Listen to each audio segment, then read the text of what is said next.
Hi everyone, I hope you all doing well, and remember to laugh a little, it's good for the soul. And welcome to another terrifying episode of the darkest dark web horror stories. Before we begin, I just want to say I absolutely love reading your comments, so don't be shy. Go ahead and introduce yourselves. Or if you have any other suggestions or thoughts on how we can improve more, let me know. And while you're at it, don't forget to like this video and subscribe to the channel if you haven't already. Your interactions and feedback really help make this a community experience. With that said, let's dim the lights and prepare ourselves for some seriously dark and disturbing tales from the depths of the internet. Get ready for nightmares. I never thought the internet could scare me. Not like this. It was just pixels, data, lines of code. But what we stumbled upon that night changed everything. I need to tell this story, not just to warn others, but to cleanse myself of the memory. If only it were that easy. It all began one cold November evening.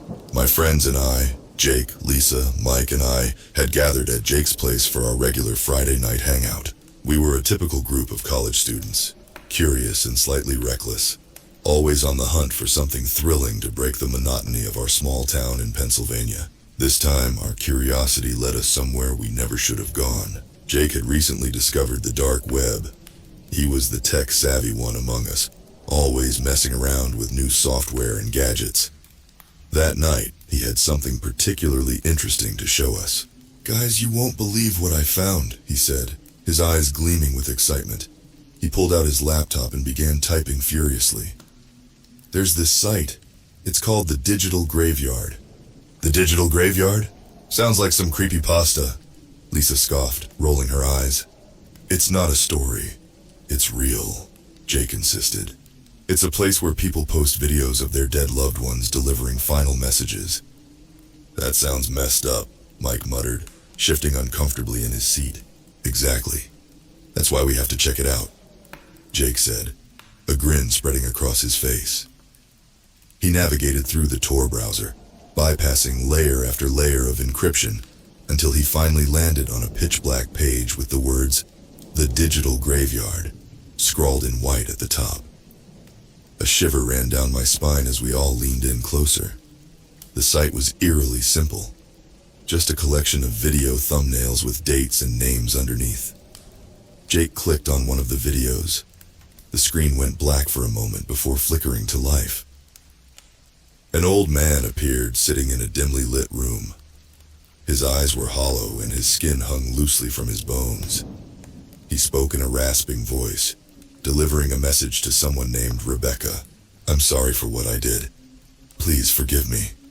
I'll see you soon," he whispered, a tear rolling down his cheek.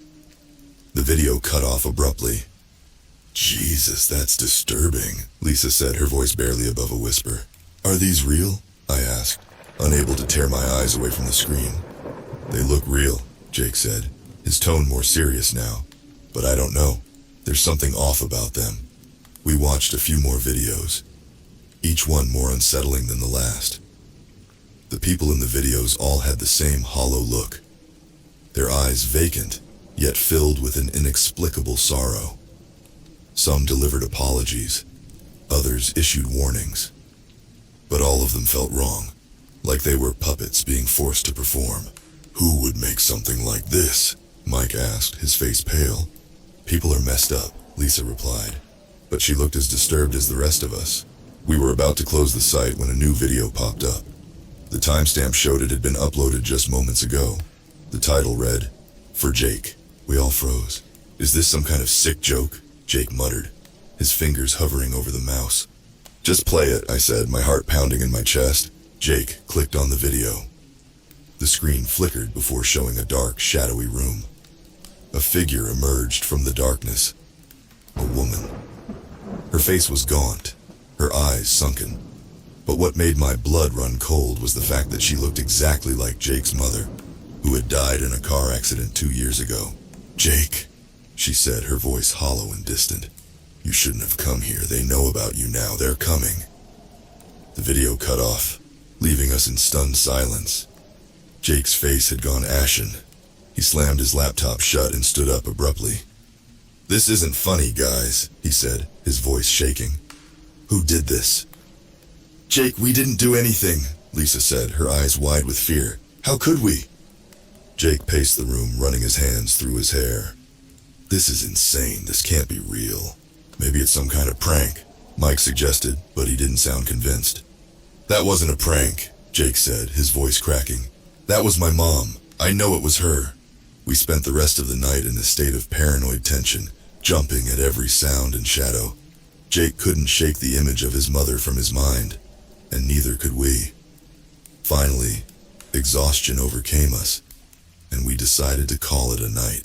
The next day I woke up to a flurry of panicked texts from Jake. "She's here, I saw her."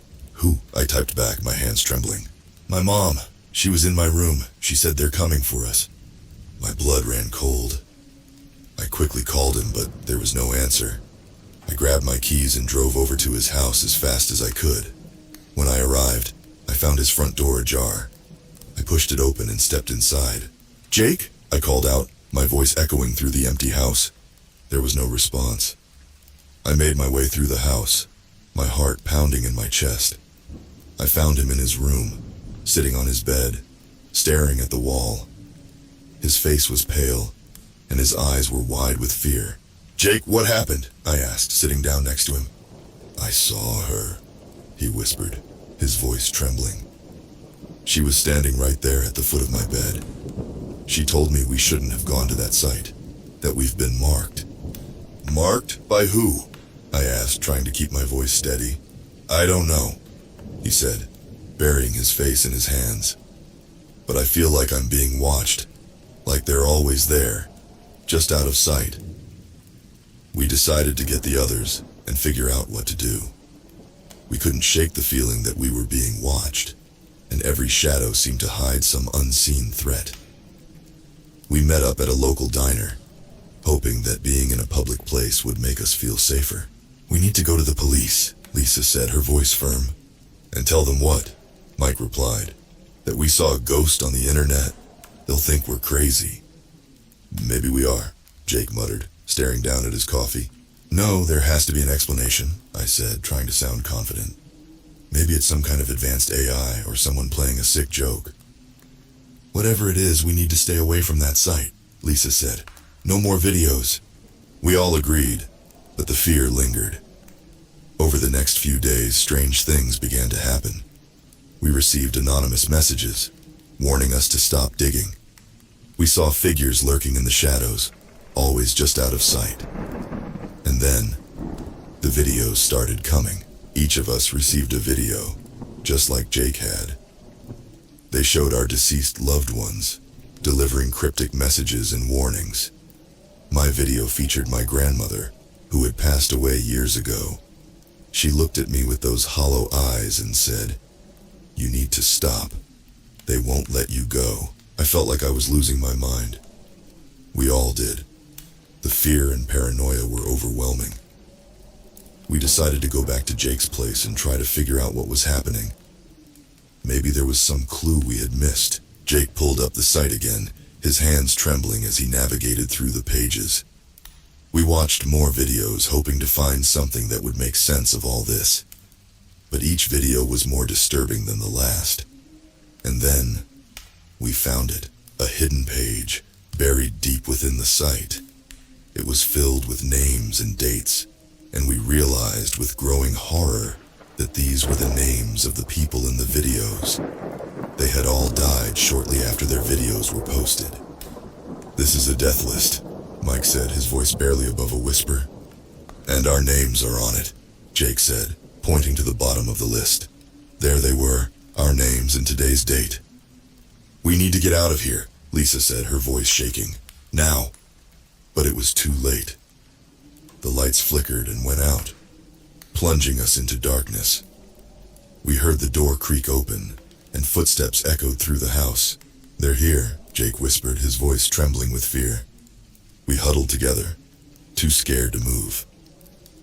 The footsteps grew closer, and we could see shadowy figures moving in the darkness. They surrounded us, their hollow eyes glowing in the dim light. "Please don't hurt us," Lisa begged, tears streaming down her face. But they didn't respond. They just stood there, watching us with those empty eyes. And then, one by one, they began to speak. "You shouldn't have come here. You've been marked. They won't let you go." Their voices were a haunting chorus echoing through the room. I felt a cold hand on my shoulder, and I turned to see my grandmother standing behind me. Her eyes were empty, but there was a hint of sadness in them. "I'm sorry," she whispered, "but they won't let you go."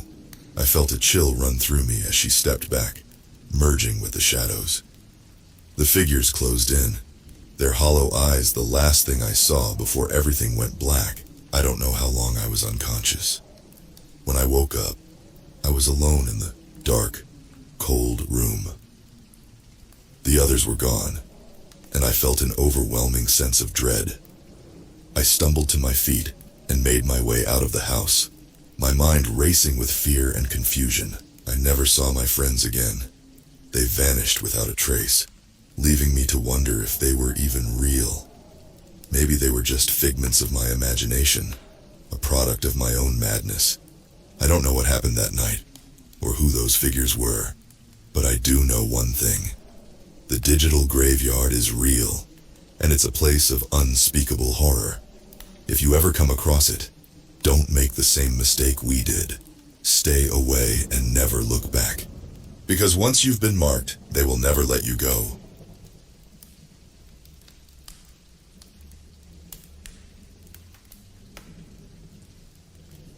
My name is Ethan, and I'm a game developer. I've always been fascinated by the potential of virtual reality and immersive gaming. I've spent the last 5 years of my life building games that push the boundaries of what people thought possible. But nothing prepared me for the invitation that arrived in my inbox 2 months ago. It was an ordinary Friday night when I found the email. The subject line read, "Invitation to the Ultimate Game Experience." At first, I thought it was spam, but curiosity got the better of me. The sender was anonymous, and the body of the email contained only a single link. Despite my better judgment, I clicked on it. The link took me to a dark web page. The site was minimalistic, just black text on a white background. It read, "Welcome, Ethan. You have been selected to participate in an exclusive gaming experience. Click below to accept." There was no indication of who was behind the invitation or what the game entailed. As a developer, I was intrigued by the challenge. Against my better judgment, I clicked accept. Immediately, my screen went black. For a moment, I thought I had been hacked. But then, a new message appeared. "Thank you for accepting. Your game will begin shortly." Before I could react, my computer shut down on its own. The next morning, I found a package at my door. It was an unmarked black box. Inside, I found a sleek VR headset and a note. "Put it on to start your journey." I hesitated, but my curiosity got the better of me. I put on the headset. The world around me dissolved, and I found myself standing in a dark, misty forest. The trees were tall and gnarled, their branches intertwining above to block out the sky. A voice echoed in my ears. "Welcome to the labyrinth, Ethan. To escape, you must face your deepest fears and solve the mysteries that bind you here. Good luck." I took a step forward, and the forest floor crunched beneath my feet. The realism was astounding. I could feel the cold air on my skin, hear the rustling of leaves, and even smell the damp earth. This was beyond any VR experience I had ever encountered. As I moved deeper into the forest, I heard whispers. At first, they were faint, indistinguishable murmurs. But as I pressed on, they grew louder and more coherent. They were voices from my past, memories I had long buried. The first level of the labyrinth was a confrontation with my childhood fear of the dark. The forest grew denser, and the light faded until I was enveloped in pitch blackness. My heart raced, and I felt a cold sweat on my forehead. Suddenly, I was 10 years old again, trapped in my childhood home during a blackout. I could hear the creaking of floorboards, the distant sound of dripping water, and the occasional whisper.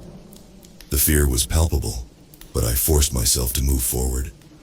I knew this was just a game, but it felt so real. So, I stumbled through the darkness, searching for a way out. I found an old flashlight on a table and turned it on. The beam was weak, flickering, but it was enough to illuminate a path. As I followed it, I encountered shadowy figures lurking in the corners of my vision. They never attacked, but their presence was unnerving. Eventually, I found a door marked with a glowing symbol. As I approached it, the whispers grew louder, almost deafening. I pushed the door open and stepped through, finding myself back in the forest. The darkness receded, and I could see again. The voice returned. "Well done, Ethan. You have faced your first fear, but this is only the beginning." The second level was even more disturbing. I was transported to a small, dilapidated house. It was eerily familiar. It was the house where I grew up. The walls were covered in mold, and the air was thick with the smell of decay. As I explored the house, I encountered twisted versions of my family. My mother, her face distorted and eyes hollow, whispered accusations and blame. My father, a hulking shadow, glared at me with hatred. My younger sister, who had died in a car accident when I was 16, appeared as a ghostly figure, her eyes filled with sorrow. The house was a maze, each room more nightmarish than the last. I had to confront the guilt and trauma of my past, reliving moments I had tried to forget. The game forced me to face my failures, my regrets, and my fears. One room was filled with mirrors, each reflecting a different version of myself. Some were younger, some older, but all wore expressions of despair and anger. I had to break the mirrors to move forward, shattering the illusions and accepting my true self. In another room, I found a journal filled with my own handwriting. It detailed my darkest thoughts and fears, things I had never shared with anyone.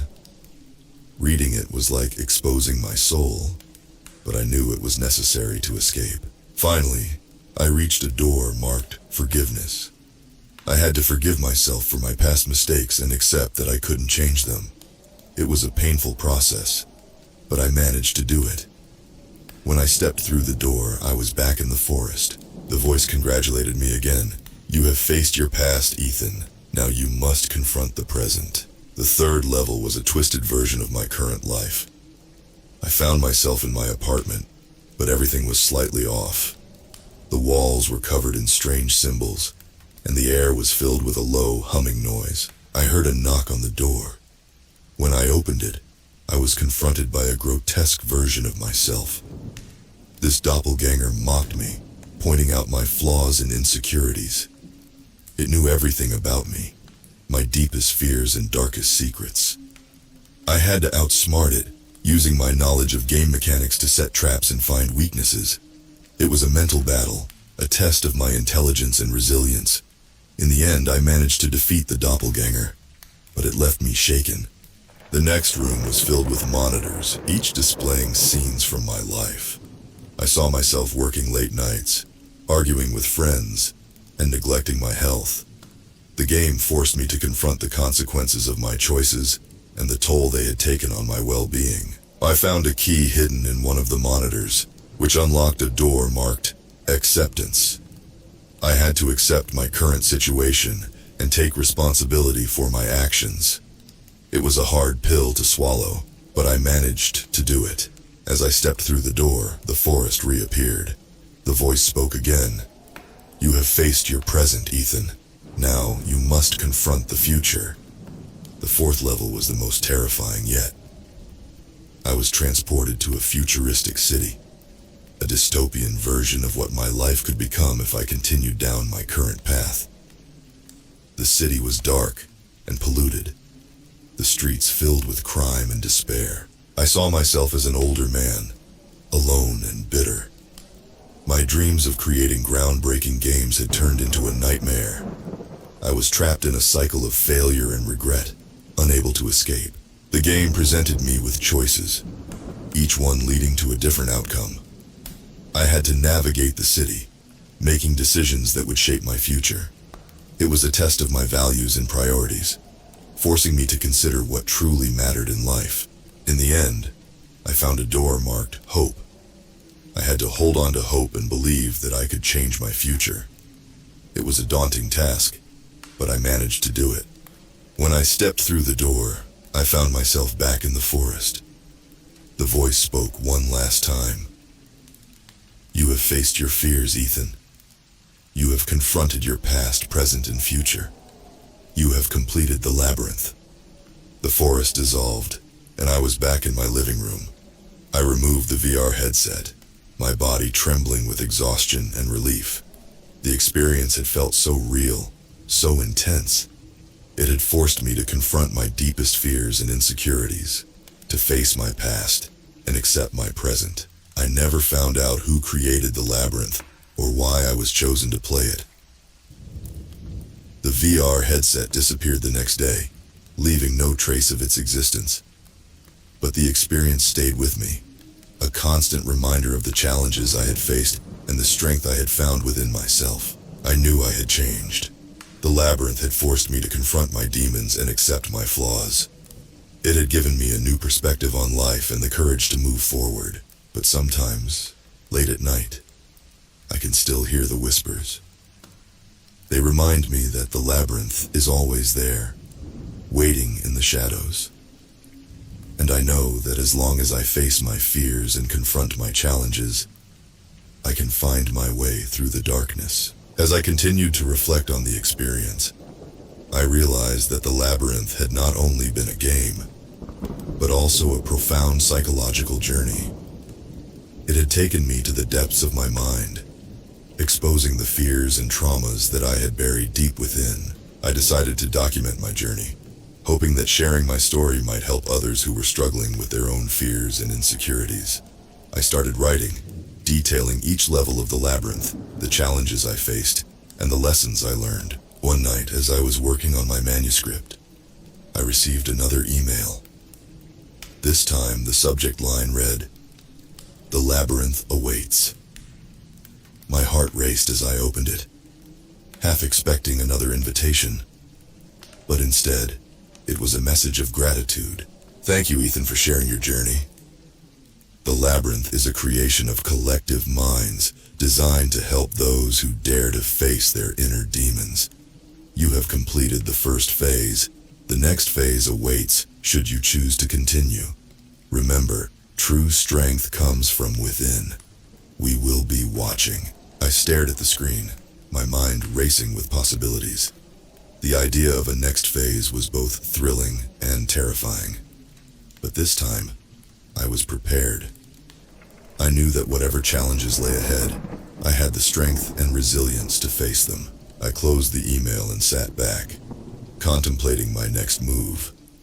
The labyrinth had changed me, but it had also given me a sense of purpose. I realized that my journey was far from over. There were still fears to conquer, mysteries to solve, and truths to uncover. With a renewed sense of determination, I decided to accept the challenge. The next phase of the labyrinth awaited, and I was ready to face it head-on. The darkness no longer held the same power over me. I had found my way through the shadows once, and I knew I could do it again. As I prepared for the next phase, I couldn't help but wonder what new fears and challenges awaited me. But whatever lay ahead, I knew that I would emerge stronger, wiser, and more resilient. The labyrinth was not just a game. It was a journey of self-discovery, a test of courage and strength. And so, with a deep breath, I put on the VR headset once more, ready to face the unknown. The labyrinth awaited, and I was ready to continue my journey.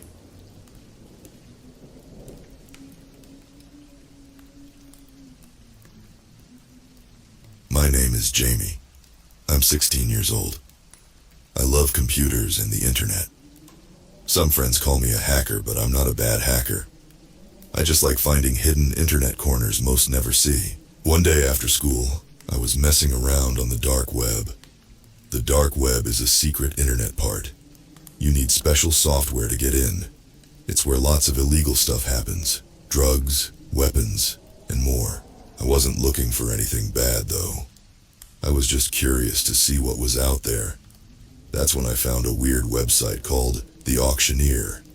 It looked like those auction sites where you can bid on stuff. But the items up for bidding were people. At first I thought it was probably just a hoax or an urban legend kind of thing. Dark web websites always pull crazy stunts like that. But then I started reading the listings. Each one had a photo of someone tied up in a basement or warehouse. It listed their name, age, and a little bio. Things like Jennifer, 24, blonde hair, green eyes, accountant. Or Rahul, 39, brown hair, brown eyes, software engineer. It was creepy as hell, but I kept looking out of morbid curiosity. The site looked really professional and high-tech, not like a cheap hoax. Plus, the people's scared, crying faces seemed way too real. One listing really stuck out at me. Tyler, 14, brown hair, blue eyes, straight A student, computer whiz, loves video games. Almost exactly like me. There was even a photo of Tyler working at a computer, looking scared. I figured there was no way this site could actually be real. I mean, who would kidnap innocent people and sell them online?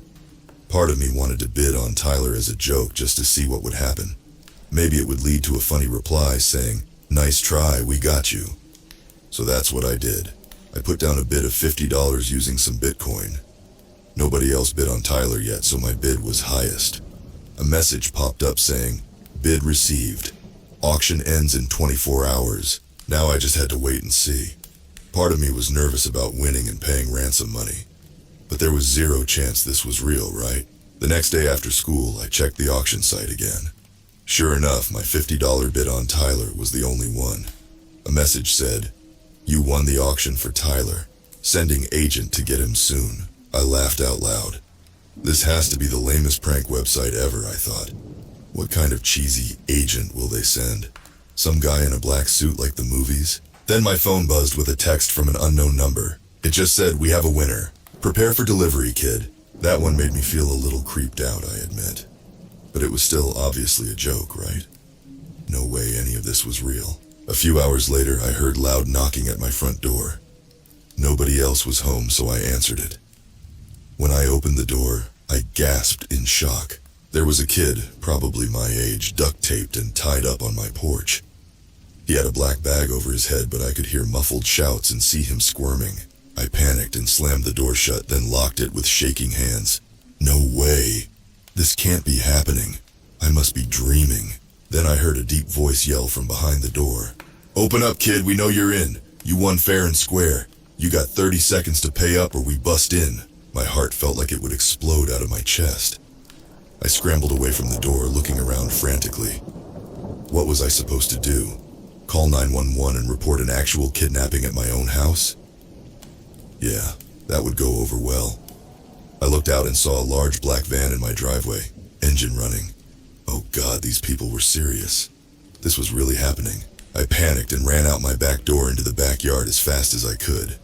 I heard shouting and heavy footsteps as at least 2 big men got out of the van and chased me, storming through my house. I sprinted down the street with no plan, just trying to get away. These people would actually kidnap me or worse if they caught up. After a few blocks, I ducked into thick bushes and laid flat and still, holding my breath. The footsteps and shouting faded into the distance. I had gotten away for now, but what was I going to do? I was too terrified to go home, and too scared to tell anyone the truth. I spent the next few days riding my bike around at night, sleeping on friends' couches. I didn't tell them what was going on. I tried looking up the auction website again, but it was gone. Likely just a temporary dark website. Then one night I got another text from that unknown number. "Nice try, kid, but this isn't over. You can run but can't hide forever. One way or another, you'll pay for that win." I was living in absolute panic and terror every minute, looking over my shoulder everywhere I went. Malls, restaurants, school. I was sure those guys would grab me any second. Multiple times I thought I saw that black van lurking. About a week later, I decided I had to go home. It was a risk, but I needed clothes and my laptop to figure out what to do next. I went at night when my parents were out and used my key to sneak in the back quietly. As soon as I stepped inside, I knew something was wrong. Too quiet, too dark. My heart sank as I reached for a light switch, and nothing happened. The power was out. Then I heard a huge thud from the living room and froze in terror. Sitting there, I heard heavy breathing and occasional thumps. Someone, or something, was there with me in the dark. Just as I considered running, I heard an unmistakable click of a bullet sliding into a chamber. Then a deep, gravelly voice broke the silence. "Welcome home, kid. You just cost yourself $50,000 to get out of this, but don't worry, we'll take good care of you." I felt a gloved hand clamp over my mouth as I started to scream. Another hand grabbed me from behind in a crushing bear hug. I kicked and thrashed as I was dragged further into the dark house. "Yeah, you're gonna pay back that auction debt one way or another," the deep voice growled in my ear. "Sorry, kid, but you brought this on yourself when you tried to mess with the auctioneer."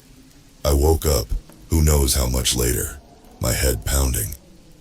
As my blurry vision slowly cleared, I realized I was bound hand and foot, trapped inside some sort of sturdy wooden crate, just barely big enough for me to fit in. Panic set in as I remembered what happened. Those guys from the auction site had grabbed me. What were they going to do to me? My mind raced with horrifying possibilities. Just then, a narrow slot opened in the side of the crate and I heard that same gravelly voice again. "Rise and shine, auction winner. Let me explain how this is going to work." A bright light started blinding me through the open slot. It took my eyes a minute to adjust enough to make out the huge, hulking figure of one of my captors leering in at me. "Since you couldn't pay up cash for your winning auction bid, you're going to work it off a different way. See, I run a nice little business moving, let's call it premium merchandise, overseas to some very discriminating buyers, if you know what I mean." He paused to spit a thick wad of chew onto the floor, grinning at me with rotting teeth. "And lucky you, kid. You just volunteered to be a new piece of that merchandise. Ain't that a kick in the pants?" My heart felt like it stopped. He couldn't possibly mean? "Yes, sir. You're gonna be one of our new international shipments. Hopefully, you can stay nice and quiet back there for the long trip ahead. If not..." He pulled out a cattle prod and sparked it menacingly. "Well, let's just say it'll make for a real shocking experience." The slot slammed shut, leaving me alone again in total darkness. I tried frantically to loosen the coarse ropes around my wrists and ankles, but it was no use. I was trapped inside this crate, about to be shipped off as some kind of slave cargo. Was this really happening to me just because I tried to mess around on some stupid website? What did they have planned for me at the other end? The possibilities made me want to vomit. Were these people part of some twisted human trafficking ring? Would I be sold to the highest bidder as a servant, sex slave, or worse? Just typing those words makes my skin crawl. For what felt like days, I sat there paralyzed by fear and dehydration. As the crate was loaded onto trucks, planes, ships, I had no idea where we were going based on the motions and sounds around me.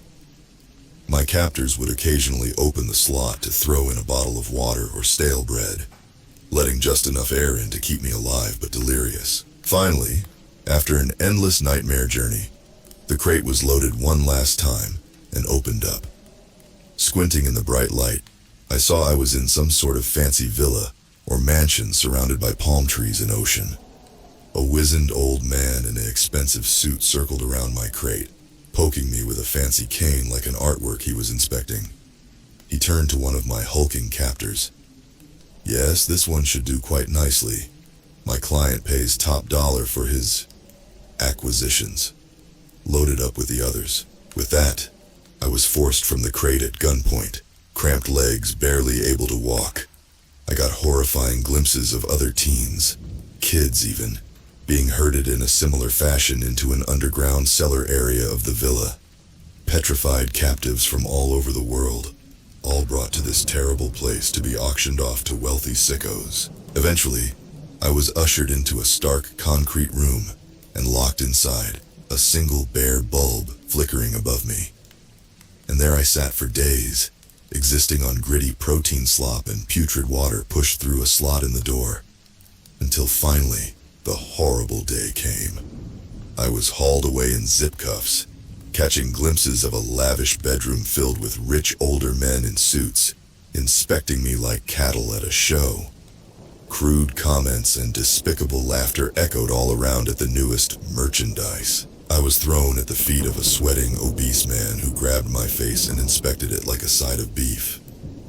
Smiling a vile grin, he produced a certified bank check and licked the end before handing it off to his assistant. "I'll take this one." That was the last coherent memory I have before being thrown in a drugged, dark oblivion for the journey ahead. A hell of suffering, torture, and abuse that, God willing, no human should ever have to endure.